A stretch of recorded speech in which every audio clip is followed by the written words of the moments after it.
아 진짜 이재명 정부는 이 주식시장 활성화에 진심이구나라는 게 기본적으로 신뢰가 생겼기 때문에 네. 기본적으로 같은 이벤트가 있다 하더라도 다르게 반영이 된 거 아닌가. 이렇게 코스닥의 과제는 이런 겁니다. 부실한 기업들이 많이 섞여 있는데 예컨대 정리하거나 속아내는 문제는 사실 이게 단순히 쉬운 문제가 아니고요. 거기에 다 주주들이 있잖아요. 맞아요. 그럼 만약에 그게 상장 폐지되면 그 주주들 피해는 어떡합니까?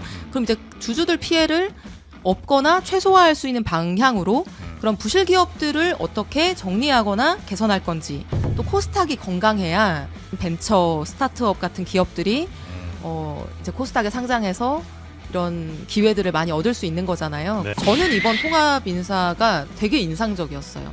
그런 여러 가지 의혹이 나오기 전까지는 네네네. 곡간 열쇠를 내 편이 아닌 남의 편이었던 사람한테 준다라고 하는 거는 그 대통령의 진정성을 볼 수 있는 부분이고, 저는 통합 해볼 수 인사를 있다. 다시 찾아보는 것도 좋다고 의미가 생각해요. 있다. 네.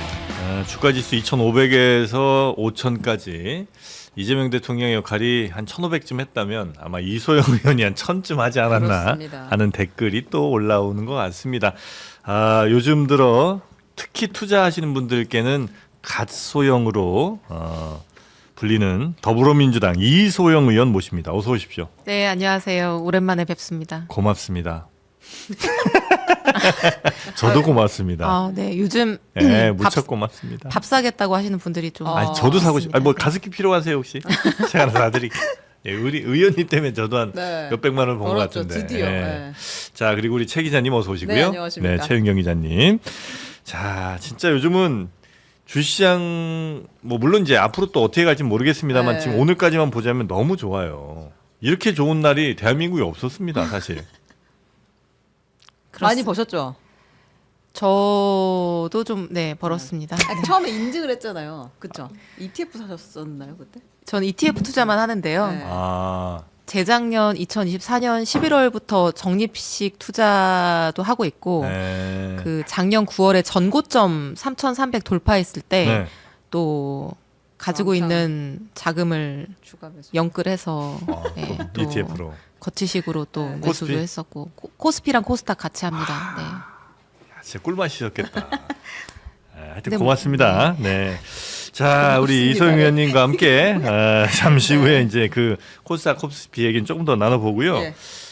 일단 이해운 후보자 뭐 지금 이제 지명 철회가 됐습니다만 요거 잠깐만 좀 짚어보고 넘어갈까요? 네. 결정적으로 뭐가 제일 컸습니까? 여러 하여튼 문제가 좀 많았습니다만. 네. 근데 왜 일단 제가 진짜 궁금했던 건 왜 청문회까지 꼭 왔었어야 되나? 근데 아마도 네. 이제 청와대 입장에서는 그게 저쪽 진영에서 어렵게 이렇게 설득해서 지명을 그건 뭐 했는데 그렇겠죠. 예. 이거를 청문회 기회조차 안 주고 낙마를 시키는 것 자체가 쉽지는 않은 일이었을 것 같고요. 그래서 그거는 이해가 되고 네. 근데 분명히 어쨌든 청문회를 계속해서 청와대가 요청한 거는 거기에서 이루어지는 내용과 그러니까 해명이 이루어지는지 그리고 그 이후에 여론을 보고 판단하겠다 했고 실제로 이제 그거에 따라서 판단하신 것 같고 그래요. 실제 이제 당일에 제가 청문위원이었는데 네. 저희가 제일 중요하게 봤던 거는 부정청약 문제가 제일 이제 국민들의 시각에서는 가장 민감한 문제였잖아요. 네. 그래서 그게 제대로 해명이 되느냐 안 되느냐 이제 그게 주안점이라고 생각을 했는데 실제로는 해명을 위해서 노력하셨지만 해명이 안 됐죠. 안 됐죠. 그러니까 그 저랑 김한규 의원이 지적한 내용 중에 그런 게 있었는데, 그러니까 이게 이제 해명은 뭐였냐면 그 아드님 부부가 결혼 이후에 사실상 그 혼인 관계가 파탄났다. 파경이 돼서 네. 다시 그 관계가 복구될 때까지는 사실상 결혼 관계가 아니었다 이런 말씀을 하셨는데 실제 그 결혼식 2주 전에 체결한 신혼집의 전세 계약에 이례적으로 전세권 등기를 해야 된다는 등기 의무 특약이 있었습니다. 근데 전세 살아보신 분들 아시겠지만 전입신고하고 계약서에 확정일자 받으면 대항력이 생겨서 전세권 등기하고 동일한 효과가 생기기 때문에 사실 전세권 등기 거의 하지 않거든요. 왜냐하면 그게 비용도 많이 들고. 그래서 이게 이미 결혼식 2주 전부터 전입신고를 안 할 거를 전제로 해서 전세권 등기 특약을 넣었는데 그 이후에 파경이 돼서 전입신고를 못한 거다라고 하는 게 앞뒤가 좀 잘 맞지 않고 이해가 안 됐던 거죠. 그래서 약간 요거 좀 어려우실 수는 있겠다. 네, 그죠? 네. 지금 아니요. 전세 살아본 사람 다 알수 그럴까요? 있어요. 바로 네. 필이 오죠. 전세권 설정을 그 돈 들여서 왜 해야지 하지 이런 전입신고 생각하죠. 600원 들거든요. 그래서 사실 그게 이제 통상적이지 않고 네. 아무튼 그런 여러 가지 해명들이 좀 앞뒤가 맞지 않았습니다. 네, 그래서 네, 네. 뭐 여당 의원들조차도 네. 이거는 좀 안 되겠다 이런 그게 제일 생각을 했죠. 결정적이군요. 사실 그거 여러 개 말고도 많았습니다만. 뭐 갑질 문제도 저는 그만 좀 하세요. 네. 저는 개인적으로 처음에 이제 네. 첫 번째로 나온 이슈가 그거였는데 네. 이제 그때부터 청문회 때까지 국민들이 계속 뉴스와 미디어를 통해서 그 녹취 음성을 들어야 되는 것 자체가 너무 이 국민 고막에 대한 너무 고통을 드리는 거다 이렇게 좀 생각을 하기도 했었는데요. 네. 어쨌든 그 문제 그다음에 전세 문제. 근데 이제 이렇게 해서 돌아가면 네. 낙마하고 나면 그 집은 그냥 사는 거죠? 계속? 그거는 국토부가 조사를 할 거라고 했었고요. 네. 그날에도 그런 얘기가 나왔었고 그 주택법에 보면은 부정한 방법으로 청약을 한 사람에 대해서는 그 계약이 취소될 수 있는 근거가 있기 때문에 네. 그런 조치가 내려지지 않을까요? 근데 이렇게 이전의 사례에서는 그게 그대로 유지가 돼서 그게 이제 어차피 못할 거다라는 게 이제 많은 언론에서 지적한 부분이었잖아요. 그게 그 된다는 의견도 있는 것 같고요. 네. 뭐 이런저런 근거에 따라서 안 된다는 의견도 있는 것 같은데 그거는 수사기관에서 뭐 좀 판단할 문제 아닐까 싶습니다. 네. 그 다음 스텝이 또 중요한 것 같은데 네. 그러면 지금 기획예산처 장관 후보 장관이 없는 거잖아요. 없죠. 부처는 이제 만들어 놓은 것인데 네. 이번에는 그럼 누구를 모시고 와야 되는 거예요? 또 다시 그 통합 인사를 해야 하나요? 아니면은 좀 여권에서 또 주목받는 분이 있는 건가요? 주목받는 분이 뭐 지금 따로 있는 건 아니고 제가 들은 바는 없습니다. 그리고 청와대 입장에서 고심이 크실 것 같고 이소영 의원이 혹시 저는 뭐 연락받은 바는 없습니다. 그런데 그러고 이소영 의원 아니요 자꾸 그렇게 그만 되면 해요. 네. 근데 네. 이제 너무 좋아하시는 것 같아요 지금. 뭐 밥 네. 사시고요. 근데 제가 저한테 의견을 물으신다면은 음. 저는 이번 통합 인사가 되게 인상적이었어요. 음. 그런 여러 가지 의혹이 나오기 전까지는 네네네. 왜냐하면 이게 다른 장관이면 모르겠는데 네. 기획예산처 장관이라는 거는 곡간 열쇠를 맡기는 거거든요. 그러니까 이거는 진심일 수밖에 없는 거예요. 그렇죠. 어렵게 정권을 만들었잖아요. 네. 세웠잖아요. 근데 이게 다른 것도 아니고 곡간 열쇠를 내 편이 아닌 남의 편이었던 사람한테 준다라고 하는 거는 그 대통령의 진정성을 볼 수 있는 부분이고 실제로 저는 어떤 생각이 드냐면 제가 지금 예결위 간사를 하고 있잖아요. 네. 그래서 이제 예산을 다뤄보면은 이게 실제로 정부의 기조에 따라서 어떨 때는 굉장히 확장 위주, 어쩔 때는 뭐 긴축 내진 유지 위주 이렇게 철학에 따라서 굉장히 한 방향으로 가게 되는데 이게 한 정부 내에서 건정재정론자와 확장재정론자가 같이 일을 하고 토론을 한다면은 어떨까? 네. 되게 국민에게는 좋은 일일 것 같은 거예요. 왜냐하면 이 두 가지는 경제 상황에 따라서 어쩔 때는 확장, 그쵸, 어쩔 때는 건전 이렇게 가야 되는데 어느 것 하나가 답은 아니거든요. 근데 국무회의 안에서 대통령은 확장 재정을 말씀하시는데 기획예산처 장관은 대통령님 근데 지금 이런 상황상 확장 재정이 이런 단점 또는 이런 고려할 점이 있으니까 이렇게 절충해서 가면 어떻겠습니까? 이런 토론이 이루어질 수 있다고 하면 네.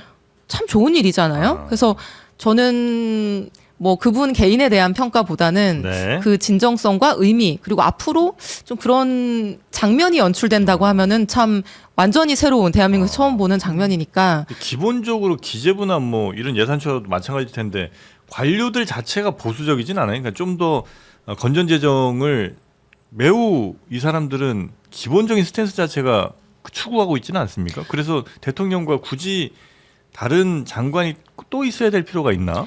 아니 그러니까 꼭 있어야 된다기보다는 예. 장단점이 있을 것 같아요. 예. 완전히 그 대통령의 뜻을 받들어서 100% 받들어서 하는 장관이 또 장점이 있었을 때의 있는가 장점. 하면 국무회의에서 요새 국무회의 다 공개가 되는데 네네. 그런 정말 철학적인 그리고 정답이 없는 문제에 대해서 토론하는 장면을 보여주는 거를 대통령께서도 좋아하지 않습니까? 그래서 그 토론을 통해서 결론을 찾아가는 것이 되게 의미 있는 일이라는 거죠. 그러니까 기재부나 예산처의 공직자들이 대체로 그런 재정 운영 철학에 있어서는 보수적인 측면이 있는 건 사실이지만 그게 이제 대통령하고 토론할 수 있는 거는 장관이니까 이제 그런 모습을 상상하시면서 지명을 하지 않았을까라고 이제 저는 추측해 본 거죠. 네. 근데 이제 앞으로는 꼭 그럴 필요는 없다고 지금 보시나요? 아니면 또 똑같은 저는 시도를 한번 통합 해볼 수 인사를 있다? 다시 찾아보는 것도 좋다고 의미가 생각해요. 있다고 네. 보세요. 그러니까 뭐 당연히 말씀하신다고 해서 전혀 영향력은 없으시겠습니다만 영향력은 전혀 없습니다. 혹시 네. 어떤 분이면 좀 적합하다고 생각하는 염두에 두신 분 정도 있을까요? 이런 사람이 어떨까? 아니 뭐 실명을 언급하는 거는 좀 그런데 네. 그 실제로도 뭐 총리 후보라거나 뭐 이렇게 제안이 갔네 안 갔네 이렇게 여러 언급되던 분들이 있잖아요. 네. 근데 물론 이번에 이제 이해운 장관 후보자가 지명되고 나서 이제 야당 측에서 굉장히 반발이 심했고 네. 그 이후로 이걸 이제 뭐 낙마를 딱 목표로 해가지고 이렇게 하는 과정들을 봤을 때 이제 보수 인사분들이 엄두를 내기가 그 이전보다 조금 더 어려울 수도 있겠다 싶기는 합니다. 근데 네. 어쨌든 저는 대통령의 그런 통합 의지와 노력을 지지합니다. 네. 근데 진짜 예를 들면 국민의힘 진영 내지는 뭐 거기 있던 분들이 가기는 이제 진짜 겁날 것 같아요. 왜냐하면 당에서 더 잘할 거 아니에요. 내부 사정을. 그래서- 여기서 그럼 일하던 뭐 보좌관이든 누구한테라도 얘기 듣고 막 별별 얘기 다 나올 수 있으니까 웬만한 분들은 진짜 힘들겠다. 자신 생각이- 있는 분이 결심을 하실 수 있겠죠. 네, 알겠습니다. 자, 그리고 이제 어쨌든 주식시장 얘기를 좀 해봐야 되는데 주식시장 이렇게까지 올라온 거는 물론 뭐 여러 다른 상황들도 있겠습니다만 정부의 역할도 굉장히 크다고 보시는 분들이 많은 것 같습니다. 정부의 네. 어떤 것들, 어떤 법안들이 제일 주요했다고 혹시 보십니까? 작년 한 9월, 10월까지는 정책 기대감으로 많이 올랐다고 생각하고요. 네. 그 이후에는 뭐 AI 랠리와 관련된 뭐 반도체 실적이라거나 이제 이런 것들이 추동을 했다라고 저는 개인적으로 생각을 하는데 기본적으로는 정부에 대한 기본적인 신뢰가 회복되고 정책 기대감이 바닥을 깔지 않았으면 똑같은 실적에 뭐 똑같은 대외 여건이 있었다고 하더라도 지금과 같은 이런 그쵸. 그 곡선을 그리지는 못했을 거라고 생각을 하고요. 그래서 저는 이제 첫 단추를 그 대선 이전부터 우리가 이걸 상법 개정을 해서 정말 이 지긋지긋한 18년째 박스에 갇혀 있는 이 코스피에 다시 그런 희망을 불어넣고 시장을 건전하게 만들겠다. 그리고 시장 개혁을 하겠다. 이걸 이제 화두로 꺼내서 시작을 하지 않았습니까? 네. 그리고 대선 직후에 그 약속을 지켰고 어려움 속에서도 비판 속에서도 이사 충실 의무 확대라고 하는 1차 상법 개정을 성공을 했고요. 그 이후에 2차 상법 개정 집중투표제 이런 것도 10몇 년째 맨날 뭐 말만 나오다가 안 되던 건데 네. 그것도 과감하게 2차 상법 개정을 했고 또 작년 말에 뭐 정말 어려움이 많았습니다만 또 배당소득 분리과세 같은 민주당 정부에서는 통상적으로 하지 않을 것 같은 이런 주식시장의 저배당을 개선하는 이런 네. 세제 인센티브 정책 이런 것들이 통과되는 거를 보면서 진짜 이재명 정부는 이 주식시장 활성화의 진심이구나라는 게 기본적으로 신뢰가 생겼기 때문에 네. 기본적으로 같은 이벤트가 있다 하더라도 다르게 반영이 된 거 아닌가 이렇게 생각을 합니다. 네. 그 특히 이제 의원님이 지금 발의하신 주가 누르기 방지법 네.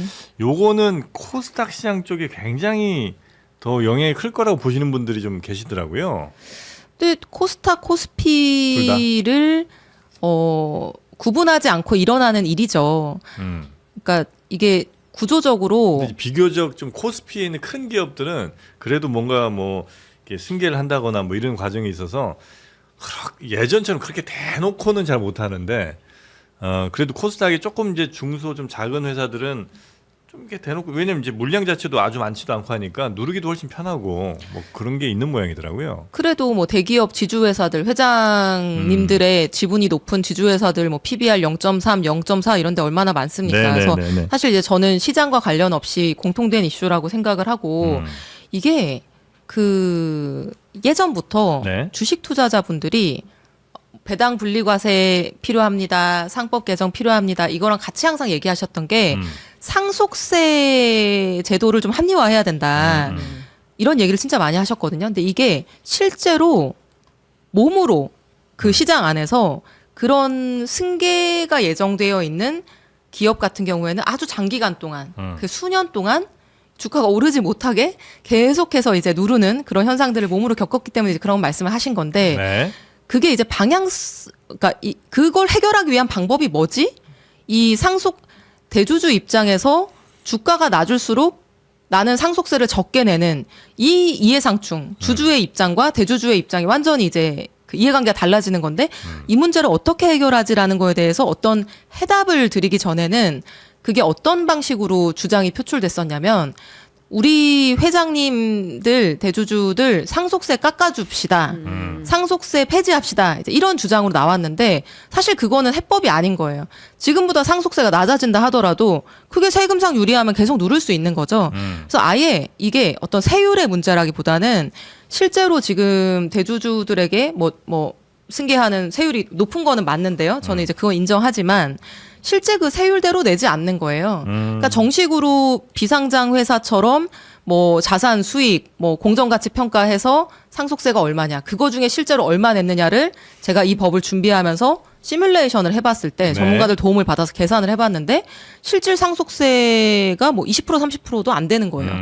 왜냐면은 자산이랑 수익은 빵빵한 회사를 주가를 네. 엄청나게 낮춰가지고 그 낮아진 주가를 기준으로 세금 내니까 실질 뭐 세율이 얼마든지 간에 그거대로 안 내고 있는 거죠. 그래서 예를 들면 한 1,000억짜리 회사가 있는데 가치 1,000억짜리인데 이 회사를 주식을 막 눌러갖고 한 200억짜리를 만들어버려. 그러면 이제 원래 1,000억이면 내가 그대로 물려받을 때 한 500억 세금 나가야 되는데 200억짜리 눌러버리니까 한 100억도 채 안 되는 돈으로 하여튼 그냥 이 회사는 내가 물려받고 그 다음에 이제 주가 뛰잖아요.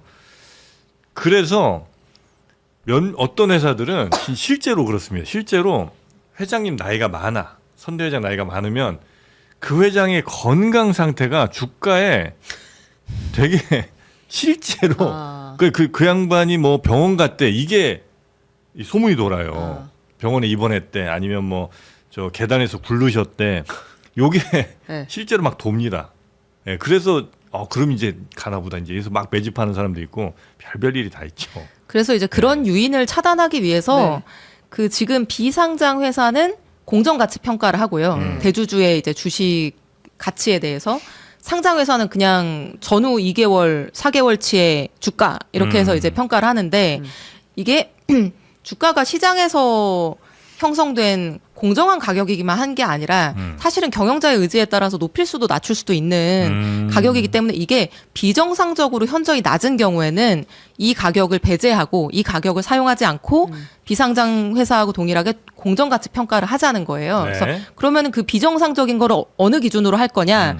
저는 PBR 0.8을 기준으로 했거든요. 왜냐하면은 비상장 주식도 막 자산 수익 공정가치 평가 해가지고 상속세를 매기다 보니까 막 승계를 앞두고 막 수익을 막 과도하게 낮추거나 이러는 경우가 있어서 네. 순자산 가치의 80%를 하한으로 합니다. 그래서 이거랑 이제 동일하게 자산 가치, 순자산 가치 비해서 주가가 너무 낮다. 80%도 안 된다. 그럼 이제 이거는 조작된 가격으로 보고 이 가격을 배제하는 거죠. 근데 예를 들어서 무슨 철강 회사다 아니면 뭐 이런 그러니까 전통 굴뚝 산업들은 자산 가치를 자산 평가하는 가치 것이 평가하는 게 또 되게 수월할 편할 수도 수도 있을 있는데, 거예요. 네. 왜냐면 뭐 공장 기계 설비, 뭐 자동차 몇 대, 건물 얼마에 뭐 땅 몇 평 이렇게 하면 나오는데 IT 회사들 같은 경우는 사실 이 자산 가치 평가하기가 굉장히 어려울 수 있잖아요. 네. 그런 건 어떻게 하죠? 근데 지금 이제 그 IT 회사가 비상장 회사일 때는 자산 수익 2대 3으로 평가를 해서 상속세를 매깁니다. 그거랑 동일하게 하면 되는 거죠. 상장 회사는 훨씬 더 뭐 외부 감사도 강화되어 있고요. 공시도 폭넓게 되어 있기 때문에 네. 비상장 회사도 하는데 상장 회사가 못할 이유는 없는 거죠. 네. 그래서 뭐 크게 문제될 거는 없는 것 같아요. 현재 상황을 네, 볼 때. 네. 왜냐하면 이제 또 세금 관련해서는 어떻게든 그 빈틈이 있으면 그걸 이제 빠져나가려는 분들이 많이 있는 게 사실이잖아요. 네, 네. 그래서 그런 빈틈들이 최대한 없는 게 좋은 거라 맞습니다. 혹시나 해서 좀 여쭤봤고 네. 거의 빈틈은 없어 보인다.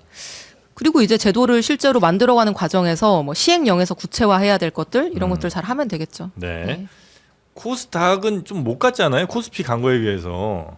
코스피가 막 지금 5천까지 갔는데 코스닥은 뭐 800에서 뭐 여전히 뭐 1000 정도밖에 못 왔으니까 이제 코스닥 좀 갈래나요? 제가 근데 오늘 이 말씀은 꼭 드리고 싶은데 네. 지난주 금요일부터 지금 코스닥이 많이 오르잖아요. 맞습니다. 근데 이게 코스피는 지금 아직도 저평가 상태이기 때문에 코스피는 네. 실제 자산이나 수익, 기업들이 내고 있는 실적에 비해서 아직도 가격이 낮은 상태이기 때문에 소위 말해서 PBR이 신흥국만큼도 아직 못 간 상황이기 때문에 지금 네. 1.6일 겁니다. 지금 코스피의 PBR이 저평가 상태인 게 맞는 거예요. 그러니까 가격이 정상화되는 과정으로 볼 수 있는데 이렇게 말씀드리면 뭐 어떻게 생각하실지 모르겠습니다만은 코스닥 같은 경우에는 저평가를 개선하는 거랑은 관계가 없는 일입니다. 그러니까 지금도 코스닥 시장은 네. 그 안에 소속되어 있는 기업들이 내고 있는 수익, 실적에 비해서 가격이 높은 상태입니다. 누나 그러지 말라고 댓글 올려. 네. PER이 100이 어렵게 왔는데 넘잖아요. 여기까지. 네. 그러니까 그래서 제가 드리고 허가 100이 넘는다고요? 네. 일부 기업들? 아니요, 코스닥이요. 전체 지금 평균 내보면 100이 넘어요? 네. 아, 그렇게 비싸요? 근데 그건 왜 그런 좀비 기업이 많아서 그런 거예요? 그러니까 그래서 과대평가되고 이랬어요. 제가 드리고 싶은 말씀은 지금 이제 지난주 금요일부터 보니까 그 코스닥 레버리지 상품의 ETF 투자가 늘어나면서 네. 맞아요. 지금 이제 150에 들어가 있는 상위 기업들의 주가가 거의 일제히 올랐는데 네. 이게 레버리지 투자가 지금 많이 들어오는 것 자체도 굉장히 신중하셔야 되는 네. 조심하셔야 되는 문제고 맞습니다. 네. 이게 코스피의 상승하고 코스닥의 상승은 그 의미가 다르기 때문에 저평가된 것이 이제 그 제대로 된 평가로 올라가는 것과 이제 현재 상태에서 어느 정도 고평가가 포함되어 있는 상태에서 이제 이것들을 건강하게 하는 거는 과제 자체가 좀 다른 네, 거예요. 네, 그래서 네, 네. 코스닥과 관련해서는 그 지난주 청와대 오찬에서도 대통령과 나눈 말씀은 네. 이거를 예컨대 뭐 지수를 얼마까지 올려보자 이런 취지에서의 의논이라기보다는 코스닥의 과제는 이런 겁니다. 그러니까 그 부실한 기업들이 많이 섞여 있는데 아, 정리 좀 이런 것들을 예컨대 정리하거나 속아내는 문제는 사실 이게 단순히 쉬운 문제가 아니고요. 거기에 다 주주들이 있잖아요. 맞아요. 그럼 만약에 그게 상장 폐지되면 그 주주들 피해는 어떡합니까? 그럼 이제 주주들 피해를 없거나 최소화할 수 있는 방향으로 그런 부실 기업들을 어떻게 정리하거나 개선할 건지 그리고 좋은 기업들이 코스닥에 상장되는 경우들이 많이 있거든요. 예를 들면 네이버, 카카오도 원래는 코스닥 상장사였는데 이제 네. 어느 정도 규모가 되면은 이전 코스피로 상장을 가. 해요. 코스피로. 네. 근데 좋은 기업들이 계속 이전 상장을 해버리니까 코스닥에는 그런 덜 좋은 실적이 기업들이 좋고 전망이 좋고 한 남아있다. 기업들이 오래 남아있지 않는 이런 문제들 이런 것들을 어떻게 시스템적으로 제도적으로 개선할 거냐라는 네. 의논을 나눈 것이고 원래는 이제 코스피랑 코스닥은 성격이 다른 시장이어야 되는데 마치 1급 시장, 2급 시장처럼 네. 이게 나눠져 있어갖고 네. 그 코스닥에서 잘 나가면 코스피 가고 이런 건 사실 말이 안 되는 거잖아요. 네. 그래서 저는 코스닥 시장에 대해서 제가 관심도 앞으로 더 많이 가지면서 이런 고민을 해보려고 하는데 그 고민의 방향성은 지금 좋은 기업들이 계속 빠져나가고 부실한 기업들이 계속 남아서 그 과정에서 주주들이 피해를 입는 경우들도 많이 생기고 하는 문제를 어떻게 하면은 건강하고 건전하게 만들까라는 문제 의식에서 고민하고 있는 거고 네. 이게 좀 그런 지점을 잘 고려하셔서 레버리지 투자나 이런 좀 위험성이 높은 부분에 대해서는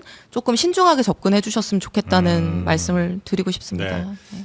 그 코스닥에서 진짜 좀 문제 있는 회사들은 분명 있잖아요. 네, 재무적으로나 뭐 하여튼 도저히 이건 뭐 회사가 정상적으로 영위하지 않는데도 불구하고 여전히 상장돼 있는 거 이런 회사들은 당장 상폐를 시키면 조금 그 주주들도 많이 놀라기도 하고 또 화도 많이 나실 테니 네.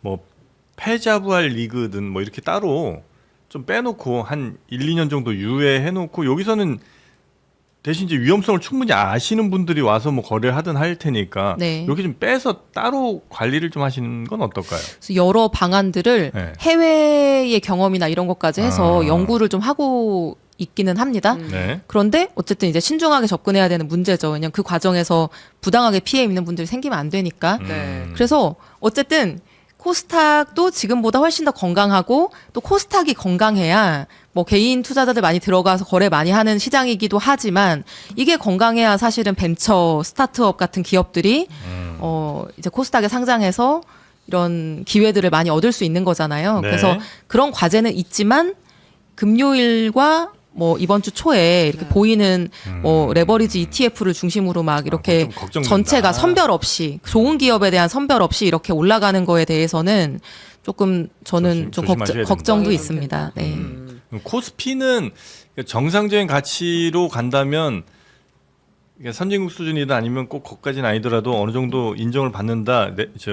디스카운트만 없다고 하면 어느 정도 선이 지금 적정선 혹은 뭐 목표선 정도로 보세요? 저는 숫자를 얘기하고 싶지는 않은데요. 네네. 5천 얘기하고 나서 너무 몇 달 동안 쫄리고 힘들었기 때문에 그래서 뭐 숫자를 제시하고 싶지 않지만 네. 이런 말씀은 드리고 싶어요. 제가 이번에 이제 막 이래저래 자료를 받아서 네. 그 분석도 해보고 전문가들 얘기 들어봤더니 네. 그 작년 10월 이후에 쭉 오르는 과정에서 33개 기업이 아주 많이 주도를 했더라고요. 네. 그래서 코스피 상장 기업이 800 몇십 개 아마 될 텐데 네. 그 중에서 약간 반도체, 로봇, 방산, 조선 이렇게 몇 개 업종의 33개 대형주들이 굉장히 이제 상승을 하면서 밑에를 이제 끌어올렸는데 그 말인즉슨 그 나머지 한 뭐 800여 개 네. 또는 800개 좀 안 되는 나머지 기업들 같은 경우에는 아직 그 저평가를 회복하는 네. 디스카운트를 정상화시키는 예. 과정에 아직 제대로 돌입하지 네, 않은 안 거예요. 되고 있어요. 그래서 이제 그런 안 올라가.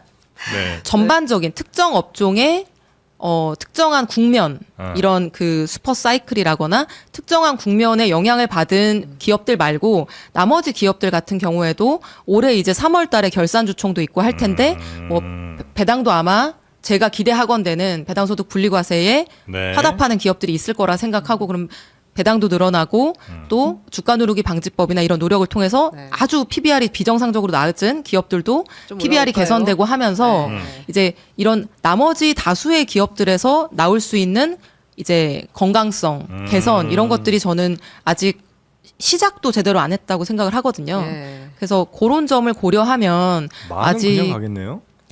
뭐 그렇게 유도 신문에 제가 넘어가진 않을 거고요. 네. 8천만 할까요, 그러면?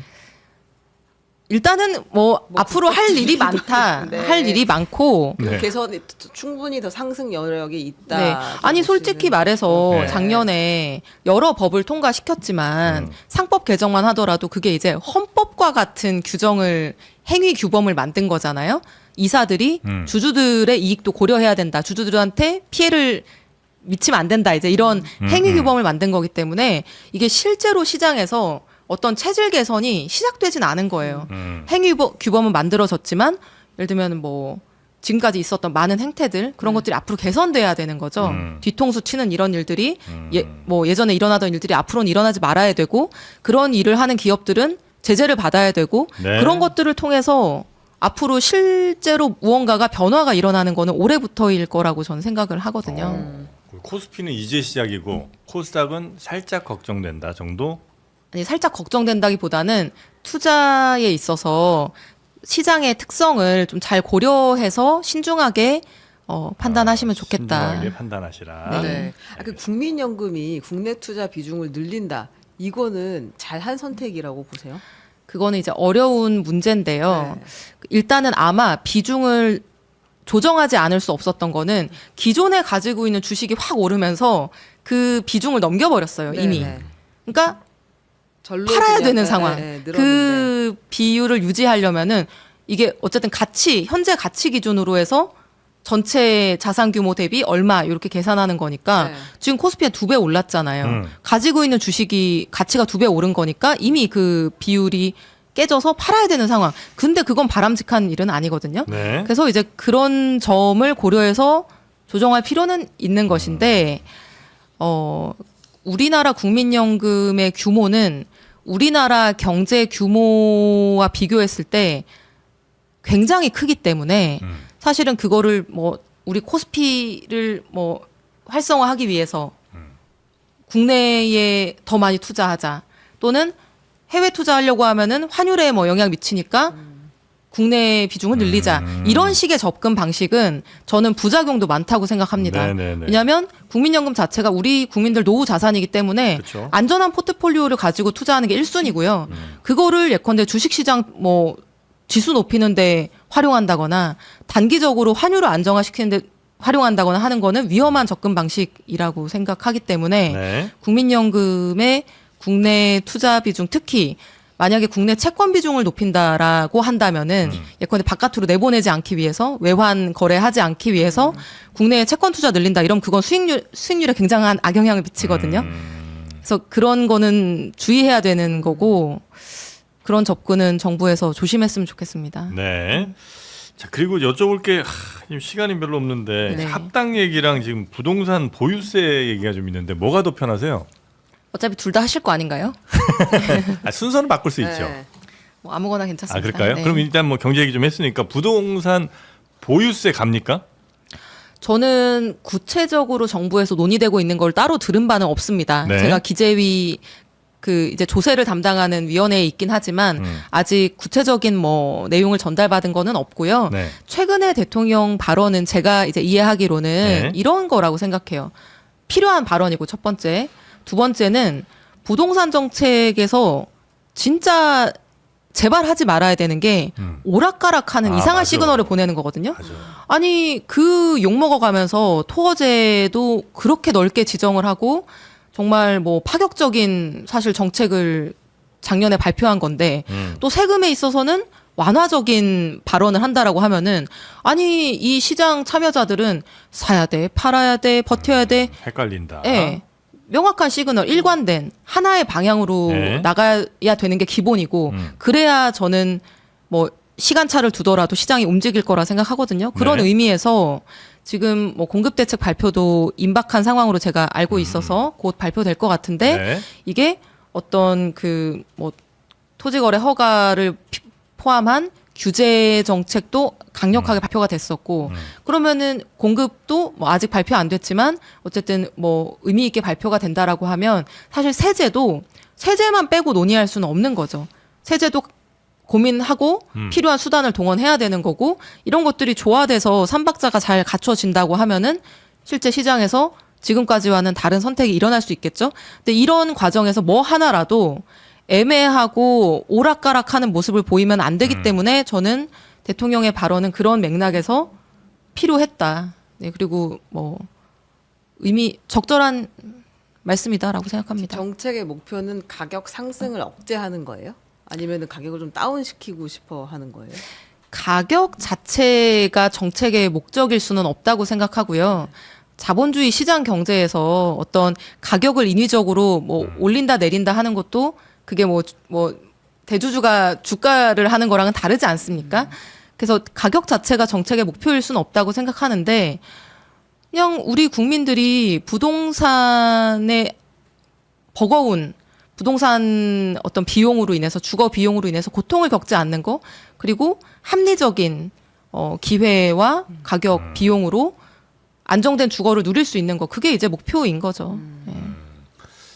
지금 이제 중과세를 유예하는 걸 이제 끝내는 게 5월 뭐 9일인가 뭐 이렇게 네. 돼 있으니까 네. 그 안에 빨리 집 여러 채 있는 사람들 팔아라 요 시그널인 것 같고 그때까지 안 팔면 세금 많이 매긴다 그럼 나 계속 버텨볼게요라는 사람이 있으면 오케이 그럼 넌 보유세 한번 맞아봐 어떻게 되는지 한번 보자 요게 이제 일관된 메시지인가요?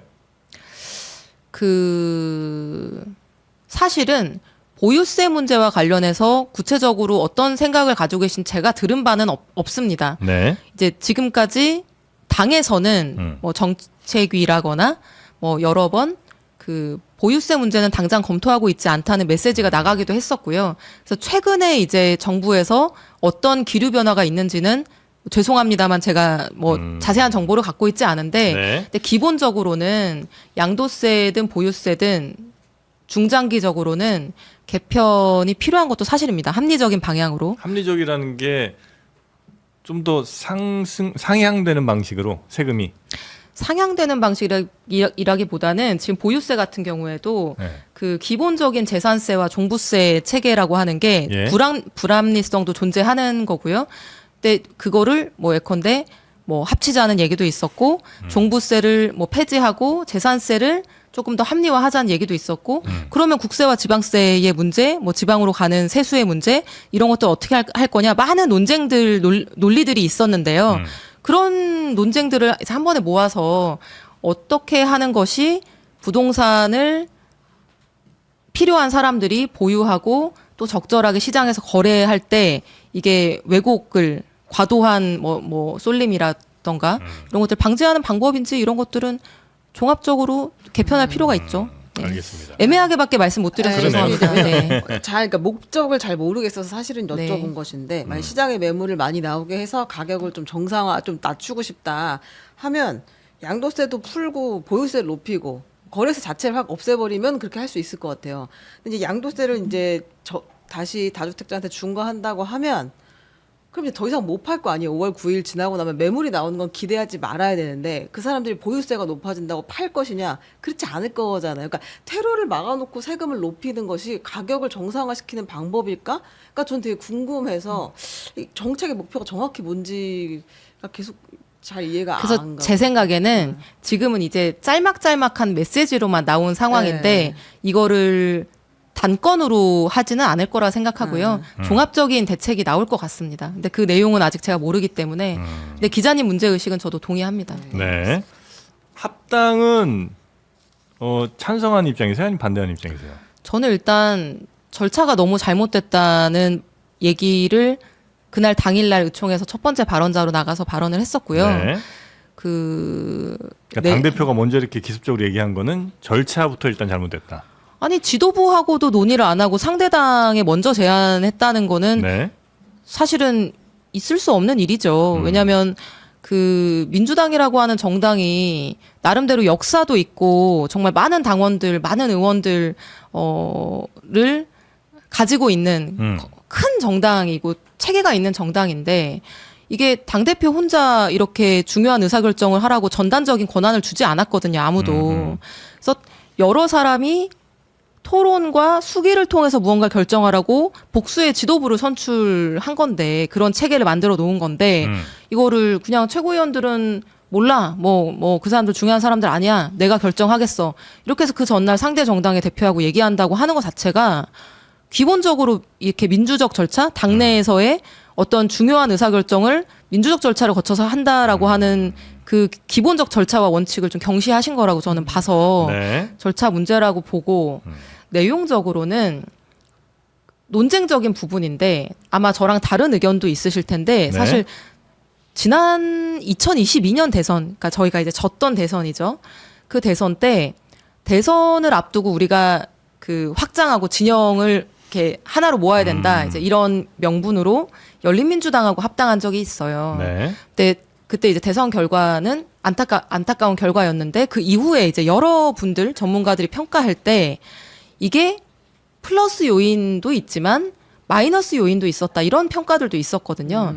왜냐하면 어쨌든 선거라고 하는 게 우리 지지층도 굉장히 중요하지만 이제 중도로 확장하는 것이 선거 때는 전략일 수밖에 없는 건데 아무래도 우리보다 더 강하고 더 왼쪽에 있는 목소리가 더해지게 되면 네. 사실 왼쪽으로 오른쪽으로 중도 쪽으로 넓혀 나가는 거는 조금 제약이 어려울 수 생길 있다. 수 있는 거죠. 그거는 뭐 누구라도 쉽게 생각할 수 있는 위험 요인인 건데 이건 이제 부정적인 점이 있을 수 있는 건데 그러면은 진영을 왼쪽을 더 결집시키는 것과 중도로 확장하는 것 사이에서 사실 저는 뭐 당 전략기획위원회나 이런 데에서 어떤 분석과 어떤 여론조사 내부적인 판단 근거를 가지고 그런 결정을 하셨는지는 알 길이 없지만은 네. 공개하지 않기 때문에 근데 그런 부분들을 제대로 고려한 걸까 하는 의문은 좀 드는 거죠. 설명이 없기 때문에. 거칠게 질문을 드려보면 네. 지금 보면 이렇게 부정적으로 얘기하시는 분들이 많더라고요. 그건 이제 민주당뿐 아니라 조국혁신당도 흡수 통합은 싫다 이제 이런 반응들이 나오는데 그럼 지방선거 전에 합당이 안 될 가능성도 있다고 보시는 거예요? 뭐 아직 당 대표가 발표하신 거 말고는 진전된 게 없기 때문에 그리고 당원들의 여론도 지금으로서는 뭐 가늠하기가 좀 어렵습니다. 실제로 반대하시는 분들도 상당히 계신 것 같고요. 그래서 의원들이 요새 뭐 문자 폭탄을 굉장히 많이 받고 있는데 그래서 뭐 지금은 무조건 합당이 된다 지방선거 전에 이렇게 단정할 수는 없는 것 같은데요. 네. 네, 가능성도 네. 상당히 높다. 그럼 그 뭐 시기적으로도 사실 좀 좋지 않았었던 것 같고 그다음에 말씀하신 절차 문제도 이렇게 있는 그리고 내용적으로도 뭐가 실익인지 잘 모르겠는 이 합당을 정청래 대표는 왜 그렇게 급하게 전격적으로 혹은 뭐 상의 없이 했다고 보십니까? 근데 이게 사실 합당도 일리가 있는 논리들이 있다고 생각합니다. 예를 들면은 선거 앞두고 대선이야 뭐 좀 다른 선거지만 당장 지방선거에서 그 조국혁신당 후보가 나오는 지역에서는 단일화 이슈가 계속 생길 수밖에 없는 거고 이제 그런 것들이 단일화가 당대당 차원에서 잘 합의가 되지 않으면 이 표가 분산돼서 떨어지는 지역도 있지 않겠어요? 그래서 그런 측면에서의 뭐 전략도 고민하셨을 수 있는 것이고 네. 그리고 사실 큰 틀에서 아마 지금 시점에 이런 절차로 이걸 논의하는 거에 대해서는 반대하시는 분들도 많이 있지만 공통적으로 동의하는 거는 큰 틀에서 봤을 때 같이 통합하고 연대해야 되는 관계인 거는 맞아요. 차이점보다는 공통점이 많은 거는 사실이에요. 물론 네. 정책적 차이가 있죠. 컬러의 차이가 있습니다. 예를 들면 뭐 금투세 문제나 뭐 배당소득 분리과세나 네, 이런 네, 거에 네, 있어서도 네. 큰 견해 차이가 있었고요. 뭐 부동산과 관련한 그 뭐 토지 공개념부터 시작해서 이제 이런 것들에 대한 온도차가 있는 건데 그럼에도 불구하고 공통점이 더 많은 관계라고 생각하긴 해요. 그래서 중장기적인 관점에서는 같이 걸어 나가야 된다라는 점은 아마 저를 포함한 대부분이 동의하실 거고요. 근데 지금 시점에 이런 방식으로 하는 것에 문제를 느끼는 거죠. 네. 왜 했다고는 그거는 뭐 제 마음속에 들어가 본 게 아니기 때문에 잘 모르겠습니다. 아니 잘 모르시는 거예요? 아니면 알 것 같은데 얘기하기는 조금 불편하세요?